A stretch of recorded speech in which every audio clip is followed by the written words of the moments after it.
After a week off, the Huskers are ready to get back to game day as they head to Indiana to take on the 16th-ranked Hoosiers. Tonight, we preview the matchup. Plus, we're joined by University President Dr. Jeffrey Gold, former linebacker Bo Ruud, plus Sean will be along with the recruiting update. It's time for Big Red Wrap-Up.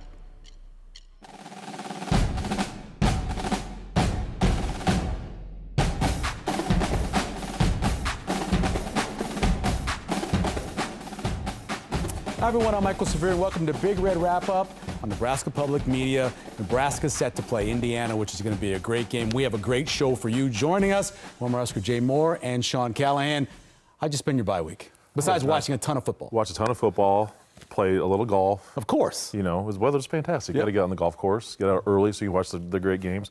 Hung out with some family. It was nice to have a little stress-free, you know, non-Nebraska football weekend, but I'll tell you what, I'm ready to get back at it again. No doubt. What about you, Sean? I negotiated with my wife. We went down to Kansas City. That is right. And I let them shop. I got barbecue, and I watched a lot of football. So it was a winning Saturday for our household. Yeah, not to sponsor anything, but Q39? Yeah, we went to Q39. That was our Saturday night spot. That's pretty good. There's a lot to cover tonight, as we said, and we can't do it without you. We have our phone standing by, ready for your calls. Before, you can also text or email your comments to bigred@nebraskapublicmedia.org. We're also monitoring our social media accounts tonight. Send us your thoughts on the Big Red Wrap-Up Facebook page or X account, and we'll answer as many of the questions as we can. Time for our sideline survey. Last week, we asked you, what range do you think Nebraska will finish in the Big Ten? As you can see, 3rd to 8th, the bowl bid, 58%, 14 to 18th, 28%. Those people want to be home for Christmas. And then you have 9 to 13th, 10%, and 1st or 2nd, 4%. Now, time for this week's all-new sideline survey. What do you think Nebraska's final record will be? Pretty easy. 6-6, 7-5, 8-4, or 9-3, or 10-2. We already have 2 losses. 1 loss right now. We don't want to include Ohio State. 44%, 8-4. I think that's about where we are. I'd like to introduce the president of the university system, Dr. Jeffrey Gold. We appreciate you taking the time and coming on with us. It's a great pleasure to be with you. Really excited tonight. So you just hit your 100 days a little while ago. Let's talk a little about how it's been, and anything surprise you in this new job? You know, after more than 10 years of being the chancellor at the Med Center, 4 years being the chancellor at UNO, and 3 years of being the provost and executive vice president, you'd think I'd have a pretty good idea about what the presidency of the university would be like. But I will tell you, the last 100 days has been absolutely amazing. The people I've gotten to meet, you know, I've crisscrossed the state over and over, and Nebraskans are so proud of this great university. And of course, we're winning, and that always helps. Dr. Gold, you also now sit on the Big Ten Council of Chancellors and Presidents and represent Nebraska on that. How has that transition been to kind of represent Nebraska, and obviously a very big part of the university? Well, it's a very important part of the job now, and it's really been a pleasure to work with Tony Petitti and to work with the Council of Presidents and Chancellors. You know, there's a lot going on, as I'm sure our audience knows, with all of the NIL negotiations and settlements, and that will have a profound effect on all of intercollegiate athletics, starting most likely this coming spring when contracts are going to be issued. And getting the presidents and chancellors together of the Big Ten is an important thing, and I think there's a lot of good cohesion right now. Dr. Gold, one of the big conversations about AAU and Nebraska getting back into it. Where are we now with that in the negotiations? Well, the Association of American Universities, the AAU, is an elite group of 71 universities, 2 Canadian universities, 69 American universities, that UNL was a member of until 2011. And since that time, we've not been. And the focus now is trying to do everything we can to get back in. And the goal of this, the destination is academic excellence. And it's all about research productivity. It's all about awards and recognition of faculty. You know, I'm told, I just had several weeks ago a meeting in Washington with the executive director, and this could be as long as a 10-year process. Wow. And so, you know, the clock is ticking, but it's not going to be tomorrow. Gotcha. Dr. Gold, you mentioned earlier NIL, revenue sharing, new steps are being taken to go into place for 2025. What steps has the athletic department and university taken to make sure Nebraska is in the best situation possible to attack and be at the top when those new rules come into play? Yeah, well, you know, I have a huge amount of respect and admiration for Troy Dannon. I think he's the right person at the right time to be our AD. He's working very closely with the Big Ten ADs, and they're very tightly aligned about this as well. But, you know, this is going to mean not only a retroactive settlement for the 5-year period, but it's going to mean revenue sharing for the future. The cap's going to be about $22.5 million. And it's going to require a very different mindset. It's going to essentially convert student athletes into employees, and you know they'll get 1099s and W-2s like anybody who parks cars and flips burgers does. And you know whether that's going to change the mindset, and you know whether there's going to be internal competition among and between the different Olympic and non-Olympic sports, whether or not the record keeping that compares us to our Big Ten peers or the SEC or other conferences produces a different type of competition. We're just going to have to see. The idea is to make it as transparent as possible and capped at that $22.5 million. Go back to AAU for a second. You're chancellor at UNMC. How do you think that helps you when you're having this discussion and trying to get us back in the AAU? Well, you know, most of the members of the AAU, about 57 out of the 71, have large academic medical centers as part of their university system, as we do. The only difference is we report them separately, because in 1968, when the system was created, each of the university entities, campuses as we now call them, were separate campuses. They were reported separately. And so starting last February, we started reporting them together. And that elevated our rankings in research and sponsored programs from about 120th to about 60th in the country. So that's a big change, and that's just as simple as combining reporting.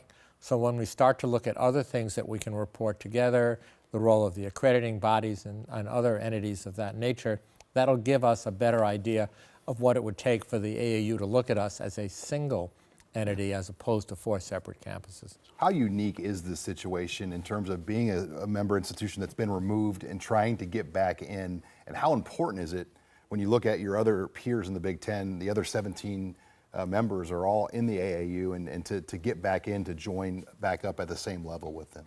Well, as you said, the other 17 members of the Big Ten are all longstanding members of the AAU. We are the only institution, to the best of my knowledge, that was actually dismissed by the AAU. Several have withdrawn rather than be dismissed. And if we are successful, in air quotes here, we will be the first to ever regain entry. And by the way, it's not an application process where you fill out the form, click send, and they know you're interested. It's by invitation only. Dr. Gold, let's talk a little bit about alcohol sales. All the Big Ten other schools are doing that now. It's announced that Nebraska will soon have that as well in Memorial Stadium. Can you tell us how that would affect, and what are we talking about in terms of revenue? Well, the revenues are just estimates, but it looks like it's going to be a multi-million-dollar revenue source. I know Troy has worked that through very carefully as he's in the process of looking for various concessionaires who would be the professional vendors of the alcohol sales. The data, which is very important to me as a physician, is really the safety data. Yeah. And there were some really excellent studies. One of the most recent ones was actually done at Iowa the year before and the year after they started selling alcohol, which is predominantly beer and spritzers, let's say. And they actually showed reduced number of emergency room visits. They showed a reduced number of alcohol-related incidents in the stadium, which, by the way, just to give you a rough idea, the audience might not even appreciate this. You look at all the events that occur in a typical game, anywhere between 5 and 6%, maybe 7% are related to alcohol. And the good news is that this should suppress the binge drinking, right. And that is the key to this, because that's what causes your DUIs, that's what causes your ER visits, et cetera. Let's stick on the stadium, the Memorial Stadium. Nebraska, they were in the process of getting South Stadium redone. Obviously, that was put on hold. We talked to Troy Dannon back in May about the next step here. Where are things at with that next step? And we knew what the first one was going to cost. It was, I believe, $450 million was what was listed on the Regents meetings back then. Yep. I mean, what is a realistic number that you think it's going to take to do this project, at least at the first phase? Well, I can't really give you a number because I don't know it.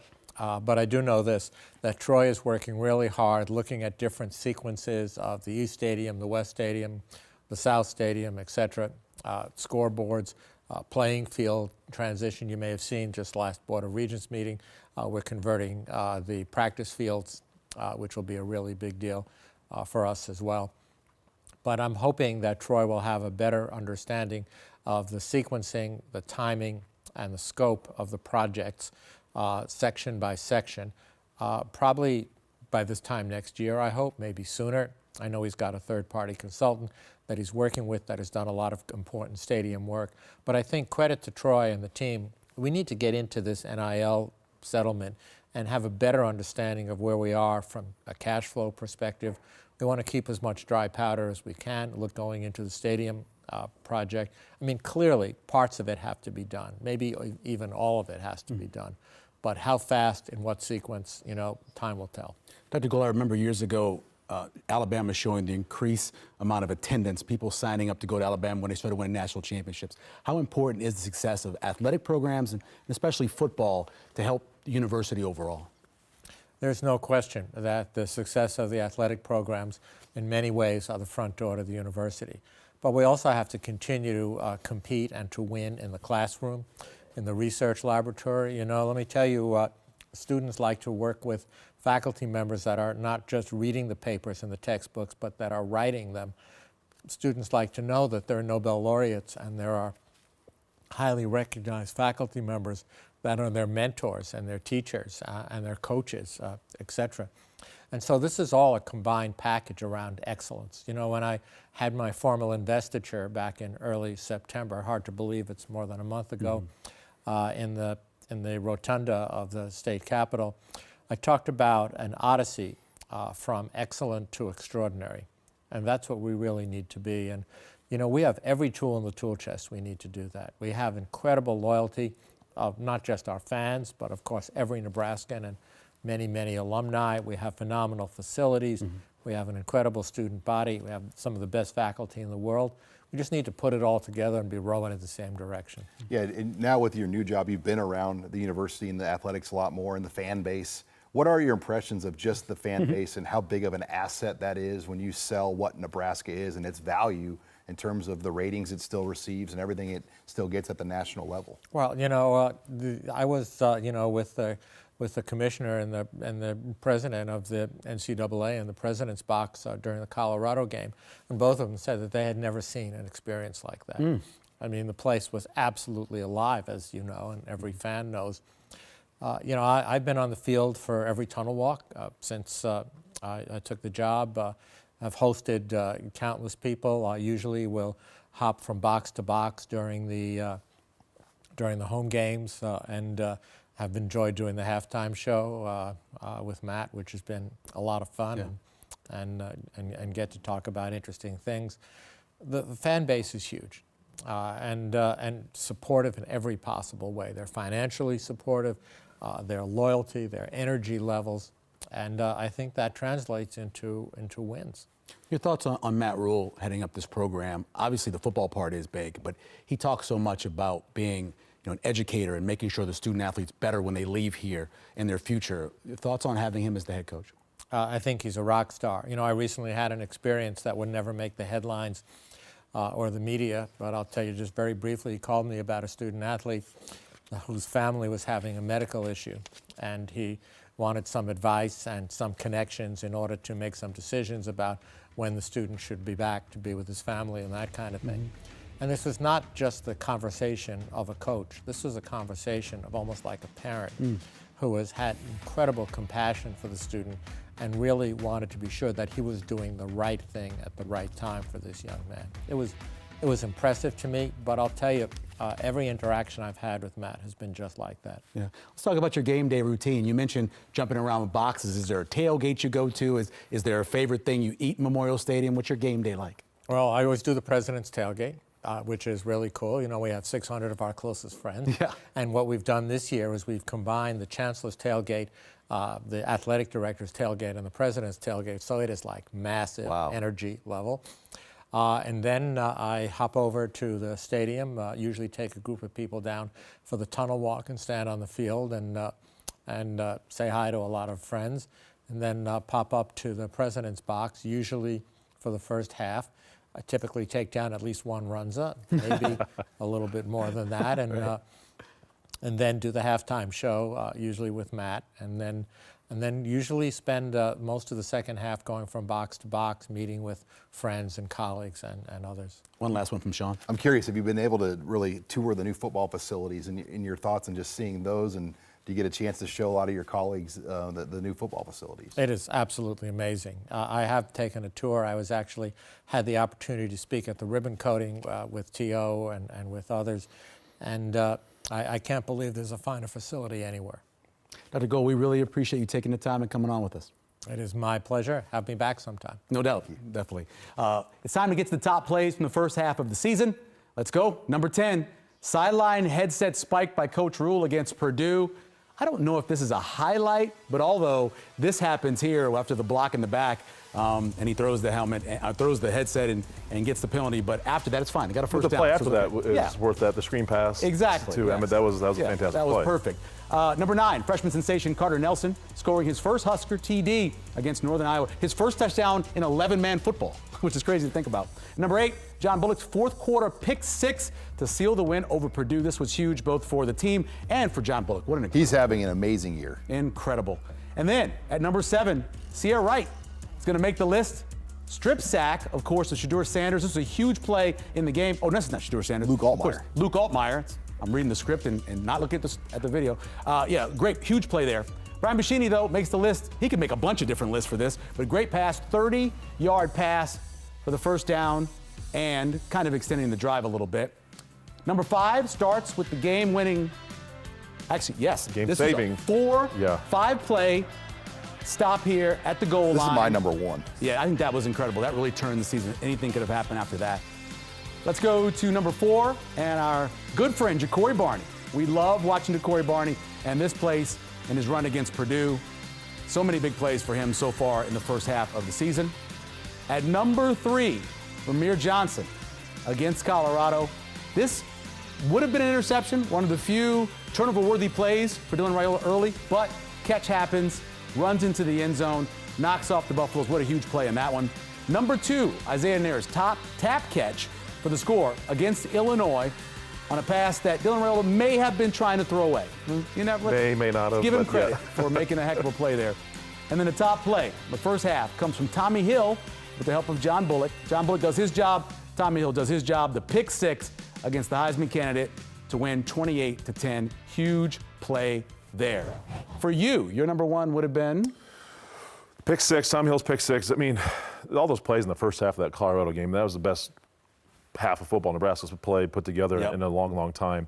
I love that goal line stand against Rutgers. I mean, that was just fantastic. After the second block punt, I love Deshaun Singleton's ability to get over the mesh routes and not getting rubbed off there and coming over and making that play. Learn from mistakes, right? After they struggled with that against Illinois, that was big-time football that defense showed in that stage. What about you, Sean? Well, for me, the goal line stand, because of what it defines, it's a bigger picture. Nebraska is the only defense in college football that has not allowed a rushing touchdown this year. Incredible. And that goal line stand showed that is not a fluke. I mean, Rutgers had, 5 cracks to get in there from that situation, and they could not get in the end zone, even with the leading rusher in the Big Ten Conference. So for me, it was the goal line stand and just the big picture of what that meant. Yeah, even with the penalty call, because they had the holding call that gave them an extra set of downs, you watch that and the way they handle that. But this is something we've seen from this defense for 2 years now. They get put in Did they Illinois as well? Yes, tons of tough situations in the goal. I looked at that Northwestern game last year. Yep. I mean, second play of the game against Northwestern, they throw a pick,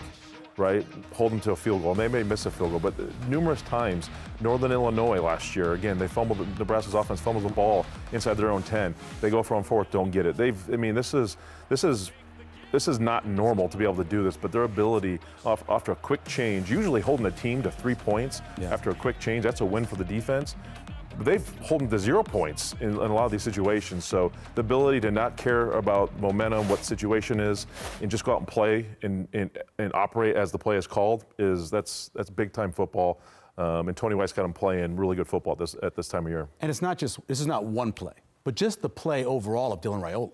As a true freshman, going out there and operating this offense the way he has. And, the wind conditions in that Rutgers game really affected the throwing, but he still made the most of it, especially in the first half. And I think if he would have finished that day with a big finish, and I think we're looking at it even bigger than what it was, but he has played above serve at this point. When you have a true freshman, to get what he's given you already, you look at the completion percentage.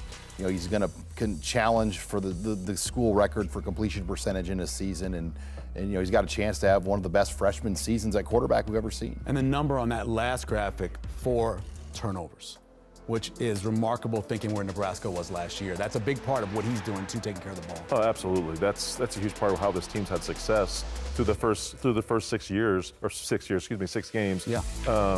Is his ability to take care of the football and the defense, the ability to get back in his hands. Yeah. That was a bugaboo of this team last year. The amount of times they shot themselves in the foot, it wasn't interceptions, it was just ball handling, just getting a simple snap. He does the simple things right, and that's where you start off, and that's what's most impressive about Dylan Raiola, is his ability to look calm in all these situations and do the little things and the simple things correctly.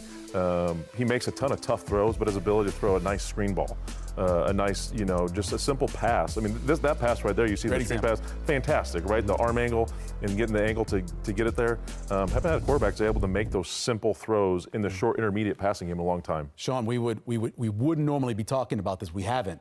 I'm the 3rd left tackle from what they expected coming in. That's both offensive line, coaching, and the fact that Gunnar Gattulla stepped in and did what he's done. You're right. I think if you would have told me, Michael, they'd be at Gunnar Gattulla right now because of the situation, I'd be really worried. But it has not been a liability at all. He has at least, played at a serviceable Big Ten level. I mean, no one's expecting him to be an all Big Ten level left tackle in his first action, but he has not been a liability. He's held strong. And I think, Nebraska has schemed smartly too. I don't think they're putting him in tough situations where helping him. They help him with the back or a tight end. So I think they know the situation and they've managed it really well. And Turner Corcoran and Teddy Prohaska were both veteran guys that he had to step into. And when those guys went out with the injury, oh man, they would be in a lot of trouble. And they've been able to not make that a liability at this point. Now it's going to get tough the next few weeks because Indiana's got an elite edge rusher. Ohio State, we know, has got plenty of USC. So it's going to pick up a lot for that left tackle. No doubt. Thanks. We appreciate it. We're going to get to, let's talk about what's happening coming up. We are going to have Bo Ruud join us, talk about the other side of the ball. We're going to do that. But before we do that, Hurrdat Sports, some great picks from the Black Shirts from the first 6 games of the season. We're back next. It's Bo in or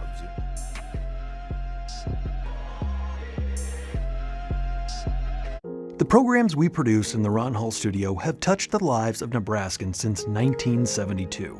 Now it's time to imagine the possibilities. We're not just renovating, we're innovating. Together, let's invest in Nebraska Public Media's future and update the studio so we can create more programs to educate, inspire, and connect. Support the Ron Hall studio renovation and a legacy that will benefit generations of Nebraskans. Imagine the possibilities.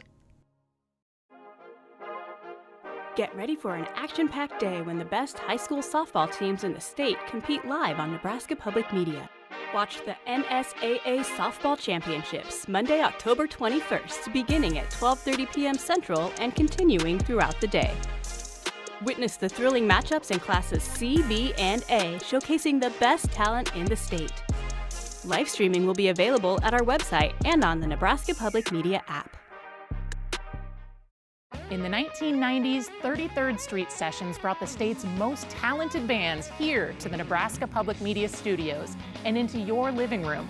From blues rock to soul, country to punk, and indie trendsetters, 33rd Street Sessions showcase the exciting local music scene. Now you can use the member benefit of PBS Passport to stream selected concerts from the archive. Start your membership or find out more at nebraskapublicmedia.org/donate. On Nova, solar system. We see huge volcanic eruptions blasting out into space. Volcanoes that can get that big, that it can tip a planet. These volcanoes can help answer that question of where you and I came from, how life first began. Volcano Worlds on Nova. Wednesday night at 8 Central on Nebraska Public Media.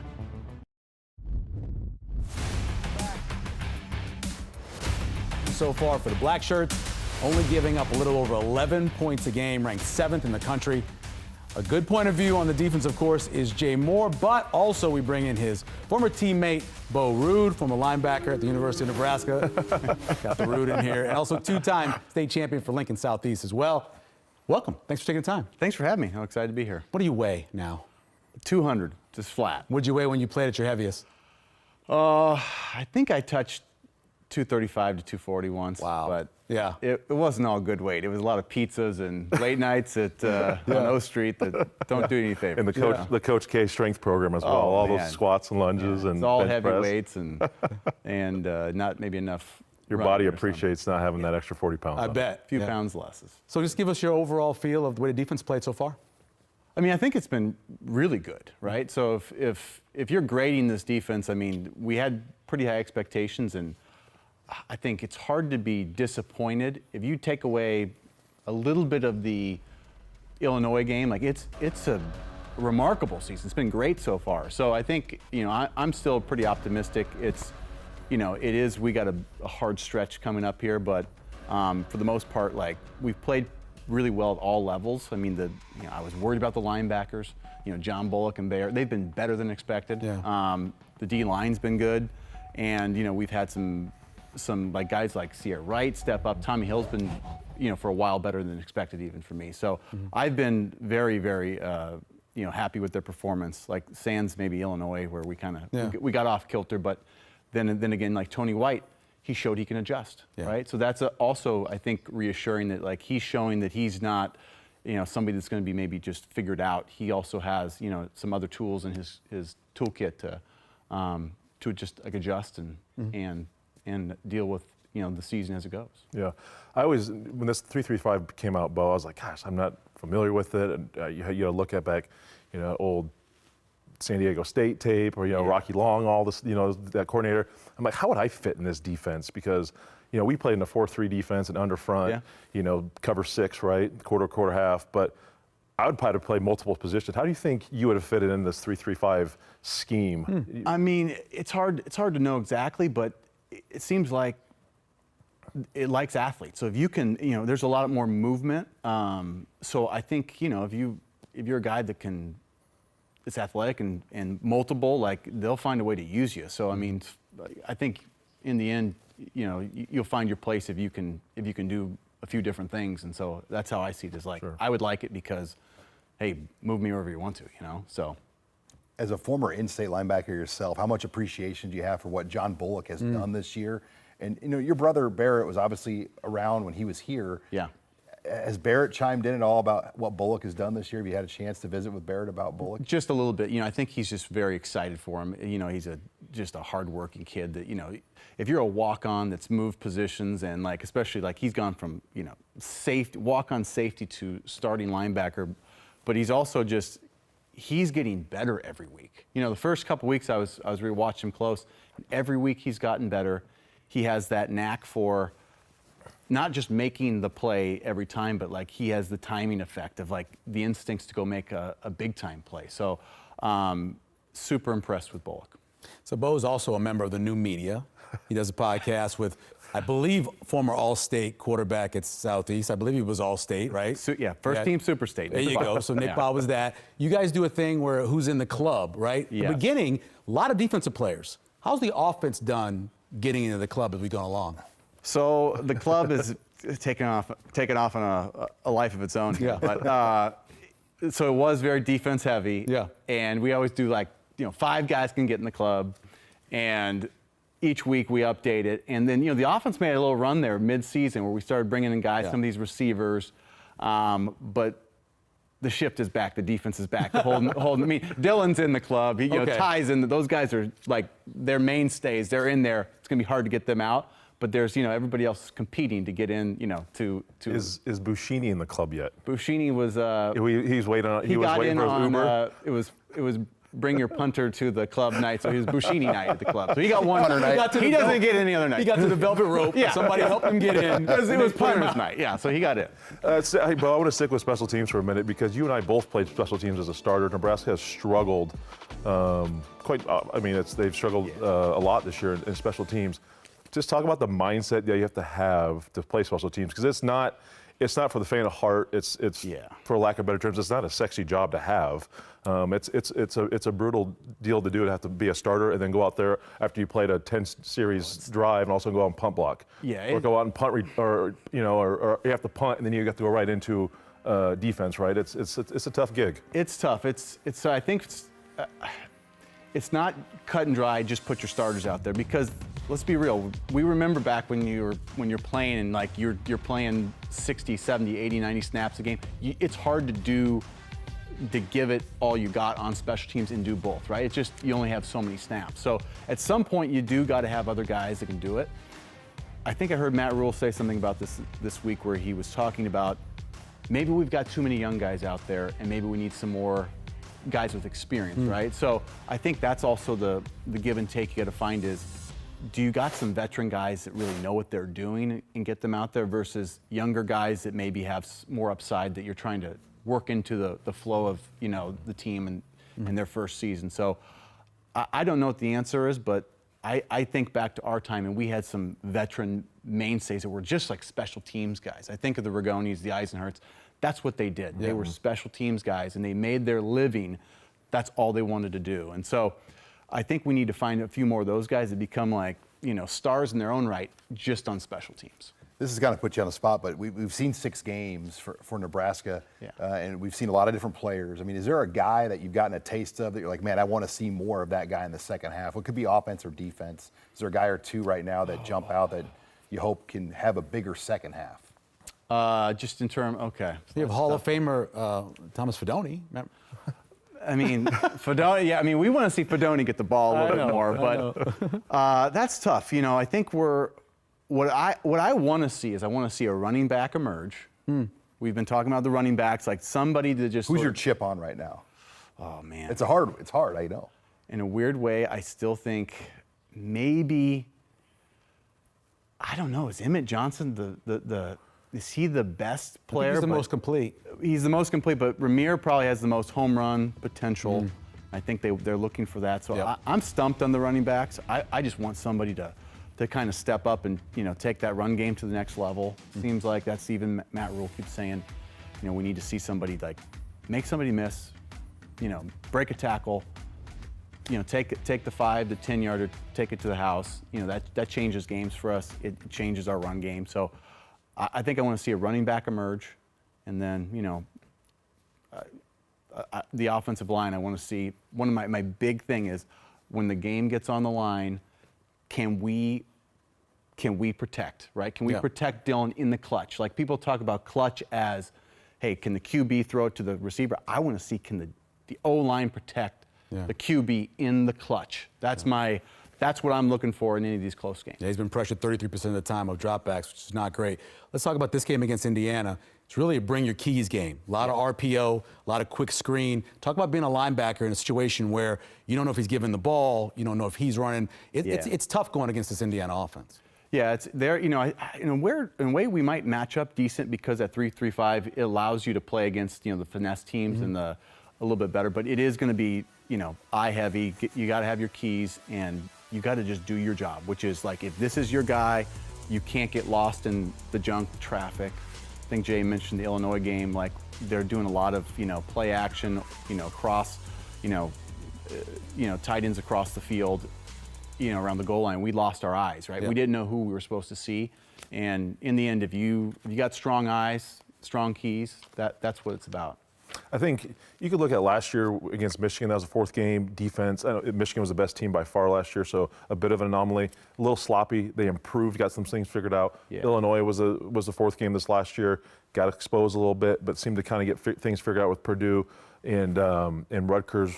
What'd you see the tweaks and adjustments from the defense from Illinois to Purdue to Rutgers that gives you some hope, right? I'm not saying we're in dire needs, but just like, ooh, that looks different, that looks better, this is what needs to happen. I mean, I'm no expert on the 3-3-5, so I don't even want to pretend like that. But just watching Tony White's adjustment from Illinois to Purdue, it looked, there were some things we were doing that I was like, he's putting our guys in position to make plays. Like it didn't feel like we got out schemed at all, right? It was like, we felt like, ooh, did we get a little schemed against Illinois? It felt like Tony White came back adjusted and we were kind of had the upper hand. We weren't playing on our heels anymore. It gave our guys the ability just to say, hey, we're in the position. They knew what they were doing. Felt like that was a really, it was a really good adjustment game for Tony White to show that, yeah, this is what we can do. Okay, you do this, we can adjust and we can counter you. Mm-hmm. Your brother Barrett is in the NFL now, coaching with the Falcons. Yeah. How much does he like coaching in the NFL? Because when he got into college football, it changed a lot with NIL. Recruiting. I mean, he sometimes says he can't believe how good the schedule is. He says it's amazing. Mm-hmm. It's an amazing schedule for the coaches. Yeah. It's, the recruiting, there's a lot that goes into college. It's a harder job to be a college football coach, right? Now the difference is the NFL, it's the not for long league, right? Yeah. It is the league that is every week. I mean, it's like been a one possession game every week for them. It's been a coin flip. So you got to be on your stuff every week, and there's a lot that can go right or wrong, and you got to have a quarterback in that league. And it's been a fun start to their season. They've done pretty darn well. Speaking of having a quarterback, so you're a veteran on a team. Here comes a freshman hotshot, 5-star quarterback. Yeah. He's a leader. Can you talk a little bit about how different that kind of is than it normally is? You got to be a rare person to come in as a freshman and earn a leadership role. I mean, it seems almost unthinkable, but it seems clear that it's real here. And we've got a guy he's a rare one. He's a special kid. But that's not normal, right? It's usually, that takes years. You got to prove it, year in, year out to earn that. But if you're good enough and you have the right mindset and you come and work, I mean, this guy, he has it and he's showing. A little different than Harrison Beck coming in, right? Hey, I don't want to make TikTok. Corey McEwen's favorite. Yeah. So, but Dylan's, like I say, you don't say that about many people, but we can say it about Dylan. He's got it. Got a prediction for the second half? Last 6? Oh, I think we're in good shape. Ohio State's tough, but going to USC that's going to be a hard game as well. Being on the road, but every game seems, other than that, I feel it'd be hard to bet against us in my mind. If we're playing our game, taking care of the football, playing, strong eyes, physical defense, trying to run the ball like we should. I think we should do okay. USC has struggled with physicality. Yeah. I mean, teams that have went straight at them has given them trouble. Yeah, I mean, Minnesota, that's a team that on paper they shouldn't win that game, but you know how Minnesota plays. They get those northern trees up there and they just lean on. Shorten the game. Yeah. Yep, no doubt. Bo, we really appreciate it, man. Thanks for taking the time. Thanks for having me, guys. This was great. Great seeing you. Yeah. All right, up next on the wrap-up, Sean Callahan will update us on a possible flip from Alabama. But first, Herd at Sports has some great shots of Nebraska's good start to the season. We'll chat about Indiana when we come back after this. Hey, good job, Bo. Thanks, guys. Yes. Nebraska Public Media News is your source for comprehensive news from the state capitol to the communities and farms across the state. Balanced, objective, and thorough, the award-winning staff is dedicated to reporting the news relevant to you. On television, radio, and online, Nebraska Public Media News is your trusted source. Like all programming on Nebraska Public Media, the financial support from members makes our news reporting possible. We appreciate your support and the trust you place in us to deliver the news to you. On Secrets of the Dead, papyrus scrolls buried in the ash of Mount Vesuvius. We have, for the first time ever, an ancient library. Too fragile to unroll, artificial intelligence is offering new hope. I want to be able to read what's inside a scroll from Herculaneum without opening it. And unlocking the secrets of ancient Roman life. The last time a human looked at this was an ancient Roman. The Herculaneum Scrolls on Secrets of the Dead. Wednesday night at 9 Central on Nebraska Public Media. There's a place in the middle of America where we stand up and stand out, bringing light that illuminates the best ideas and brings change. Understanding the heart of learning comes from the heartland. Nebraska Public Media is yours, a space and community for everyone. We tell stories and amplify voices so that all can be heard, all from a place that we call home. This is Nebraska Public Media. Nebraskans are ready to make their voices heard on Election Day. Tune in to Nebraska Public Media for coverage on Tuesday, November 5th. In Nebraska, there are several important races, all 5 congressional seats, the state legislature, ballot initiatives, and more. Nebraska Public Media news staff will be in several locations around the state providing the latest reporting.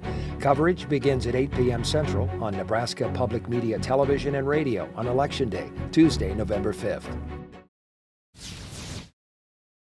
Well, they're leading the Big Ten in passing, and I believe they're close, if not the top in rushing. They're top 10 in the country in offense. They're top 10 in the country in defense. They're the only team that hasn't trailed all year, and they've scored 80 points in the fourth quarter. So this is probably a top 10 football team we're facing, right? Just because they operate so efficiently, they know exactly what they're doing, what they want to do. I mean, you got elements of the running backs. Remind me of Monangai at Rutgers. They run hard. They're physical. They're downhill. The tight end, the way they use their tight end, 44. I mean, he came over. Really unique. I mean, you'll see him out there at the number 1 in quads. He'll be in the box. He motions. And they get him the ball. So they're elements of some teams all around, but just their efficiency on offense, how well the quarterback's playing. I mean, they got one of the best wide receivers there are. I mean, in the conference with 13. So, again, they're a really, really good football team. Yeah, they're top 10 defense in the Big Ten. A lot of great players. They play a lot of different schemes, and they're hard to kind of identify what they're doing. But it'll be a good test for us. Going to environment, big noon, the whole 9. Yeah, Dylan dives into everything, bro. Dylan woke me up in my office this morning. He came in and banged, and I woke up that's him. Like, he's here first thing in the morning. He's texting me. He's going away this week, and he's on the plane. He's like, hey, can you watch UCLA? He's watching the tape on the plane. Can you watch UCLA play 24? He slept here, so he probably slept in a little more than he wanted to, but somewhere around what I don't even remember. I walk in here and just walk in. I don't look at the clocks. I almost hit his head because he slept by the door, and I knocked, and I opened the door, and I hit something, and he was on the ground. So I was like, oh, I just knocked his head. Oh, welcome back inside the Big Red Rap studio, Nebraska Public Media. I'm Michael Cerri with Sean Callan to talk recruiting. Potential flip, a big one for Nebraska? Yeah, keep your eyes on Dawson Merritt. We've talked about him all season here on the show, and Matt Rule went one place over the bye weekend. He was the only coach out with Rob Dvorak down in Kansas City to watch Dawson Merritt play on Thursday night. And, he still remains a commit to Alabama, but Merritt, was very impressed that Nebraska continues to recruit him. He's a priority. Alabama, still having a good year by all intents and purposes, but I think this is something to continue to watch closely as we've seen it with Matt Rule. He will not give up on a guy. Cade Pedshaw was, looking to go to Oklahoma, and Rule won that battle to get him to Nebraska out of North Dakota, and, wouldn't surprise me at all if Nebraska, kept their name in this fight. Makes sense. Let's get to our feature recruit. Yeah, Sean Hammer back tonight, the number 1 ranked player out of the state of South Dakota. And I know that gets Nebraska fans excited, Michael, because you kind of want to, dominate the borders. You want to go into Colorado. You want to go into South Dakota. You want to go to North Dakota. Iowa's a little harder, obviously, with 2 other Power 4 schools there, Kansas, Missouri. And Nebraska has gone in to the Dakotas, and they've started to clean up. I mean, Sean Hammer back, and we've talked about the receiver they just got last week out of South Dakota. So they have put themselves in a great position, and Sean Hammerback as a tackle fills a key position of need. Yeah, and I mean, the name alone is an awesome name. In-state recruit. Yeah, Henry Rayberg, and this is a guy obviously you're familiar with, sure. Michael, committed to Wyoming out of Miller North. The Mustangs are loaded right now. They have, 3 major Division I top 15 prospects in the state of Nebraska. So Henry Rayberg committed to Wyoming, kind of a tweener, and we talked about this before, Michael. He's one of those guys, if he's 6'5" or 6'2", 6'3", you know, he's probably a Big Ten level guy, but these are the kind of players that Craig Bowl and the Mountain West, whatever league it is now, the Mountain West, they make a living off of, and there's no doubt Millard North is going to be a team that's going to have a chance to go deep with the talent they have this year. I'm going to see him this week. He's playing Central this week, so I'm going to be a good game. No doubt. Appreciate it, Sean. We got early results from this week's survey on how you think Nebraska will close out Coach Rhule's second season. Right now, 8-4 winning, 45%. 7-5, 42%, 6-6, 8%, and that big number, 11-1 or 9-3, 5% of the people are confident that Nebraska can play really well over the last 6 games. Oregon moved up to 2 and is one of 3 Big Ten teams that occupy 3 of the top 4 sports spots in the AP poll after last week's carnage. In Big Ten play, an interesting note, the Huskers' 3 Big Ten opponents are 0-3 after playing Nebraska and losing those games by an average of almost 32 points per game. Indiana has moved up to 16 in the AP. This is the latest that they have been ranked that high since the COVID year in 2020. Looking at the top 25, joining Oregon in the top 5 is Penn State at 3. Ohio State falls to 4 after the late loss to the Ducks. Illinois is hanging around at 22, and Michigan is at 24. Let me just tell you, Michigan doesn't deserve to be in the top 25. I know what they did last year. I know they won a national championship. They're not a good team. Look at the teams that are playing them and look at those teams losing. They're not a good team. No, and they can't throw. Right, at all. So when they play somebody really high level, it's going to be interesting. But you know how the poll, it's a reputation thing. Sure. And, you know, Tennessee, has not played well. They kind of still get the respect. Miami has, almost lost. They should have lost Virginia Tech. Yeah. So I think for Nebraska, they've got to earn respect back. It starts this weekend. There's going to be a lot of eyeballs watching Nebraska in Indiana. Well, let's talk more about that game. Joining us now is Mike Niziolek from the Bloomington Herald-Times. Welcome, Mike. Did I come anywhere near close to saying your name correctly on that? You got 100%. You did great. Nice. Talk to us about 6-0 there in Bloomington. What's the feeling like out there? Excitement. This is one of the biggest games, the last couple decades here. Obviously, they announced a sellout, only the first sellout since 2021. Big Noon Kickoff's going to be here. Fans are pumped for this one. You've kind of seen it kind of grow slowly here, and now I think fans are fully bought in terms of really believing in this thing. Obviously, second 6-0 start in program history, was the first team to qualify for a bowl, and they have some bigger goals here still under Curt Cignetti. Mike, Nebraska fans are talking about Indiana hasn't played anybody yet this year through the first 6 games. What's kind of your rebuttal to that statement, and how do you think, what has Nebraska, who they've played compared to who Indiana has played through the first 6 games? Yeah, I mean, Indiana, is not hiding the fact that their schedule set up well for Curt Cignetti in his first year. Their first 6 games, they played one of the, not just an FCS team, but one of the worst FCS teams in the country, a team that had lost 25 in a row before coming here. And so, I think there's been talk of that here in Indiana as well. But they've gone on the road and won 2 road games in the Big Ten. And Indiana's built up some style points. I think Michael mentioned that, this team is one of 2 teams in the country that hasn't trailed yet this season.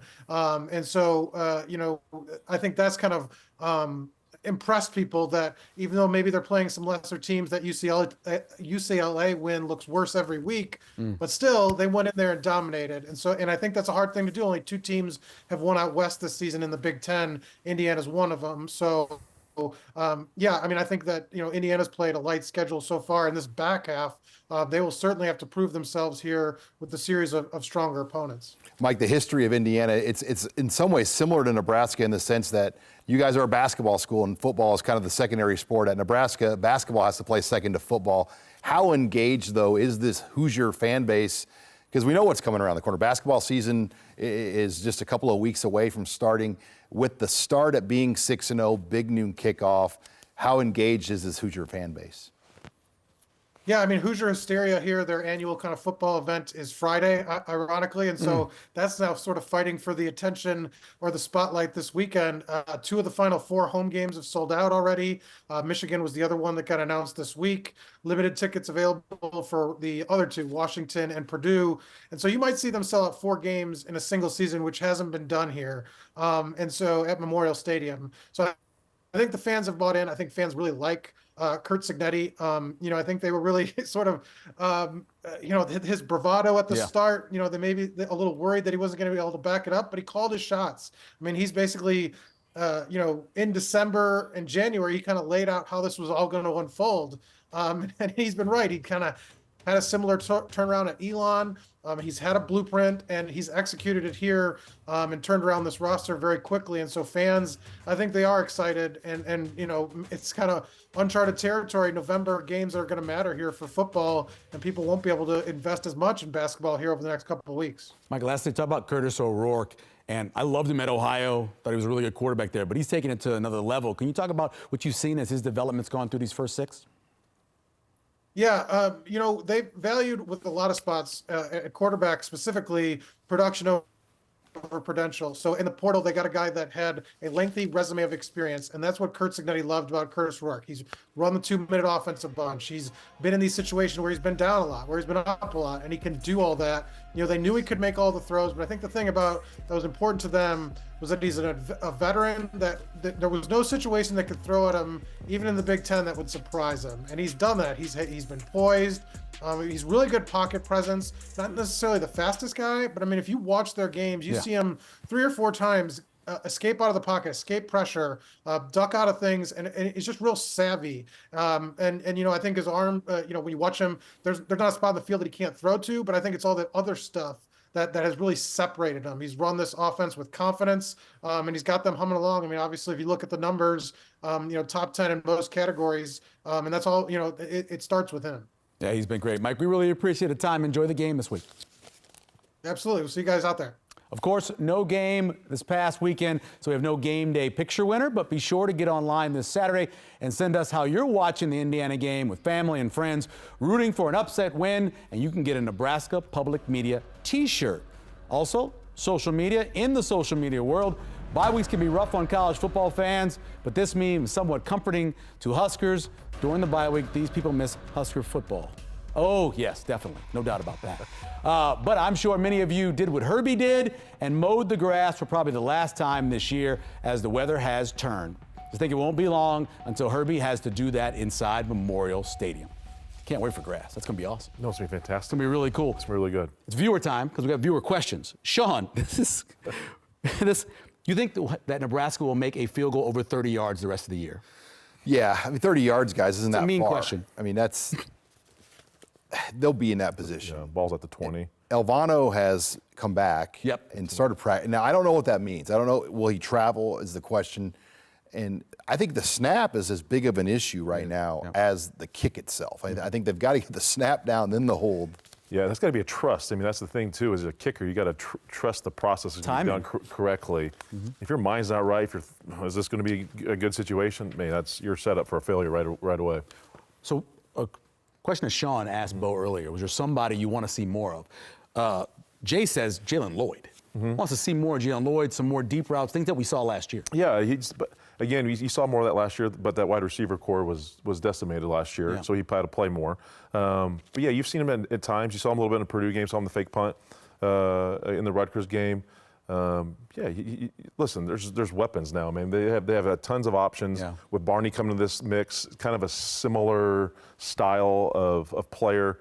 But I tell you what, you can utilize him, get him in the slot, somehow get him in those jet sweeps motion, orbit motion type of stuff. But he'd definitely be a guy I think would need to get the ball more. One guy I'd like to see more is Carter Nelson. I mean, can they make him more than an opening script or gadget play guy? Right. Like, can they actually put him in and run plays with him versus kind of what his role is now, which I think it's a predetermined script or a gadget situation where we've seen him come in, because I do think he can help Nebraska. But that means taking probably Banks or Naor off the field, or you put him in the slot and try to get a matchup like we saw him score on that touchdown. Yeah, Indiana moves the ball around. I think they have 9 total receivers with more than 5 or more catches. What about Tommy Hill this week to help in that secondary? Well, he's been practicing. So what does that mean? It's really hard to say. I still think you could see a scenario where Sierra Wright and Tommy Hill played together on the field. And would it make sense to put Sierra Wright on the field side since he's healthier and put Tommy on the boundary since his foot has given him some issues and just get your best guys out there? And then if you did that, would you move Marquise Buford to maybe Hartstug's spot? I mean, I think there's a lot of options they can play with. And I think this is a game where you're going to need all your best pieces in play to win. Yeah, and they've got good players all over. Can you talk a little about that RPO and the responsibility that you have when you have a guy that's that good at it like Curtis Rourke? Yeah, it's hard, and Bo kind of touched on it already. It's playing with eyes. You have to trust your eyes and have such good vision on that quarterback for what he does. Right. And then it's the ability to read it.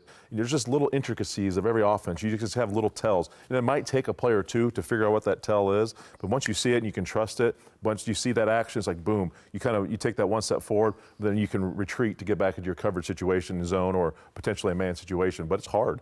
They're going to test it.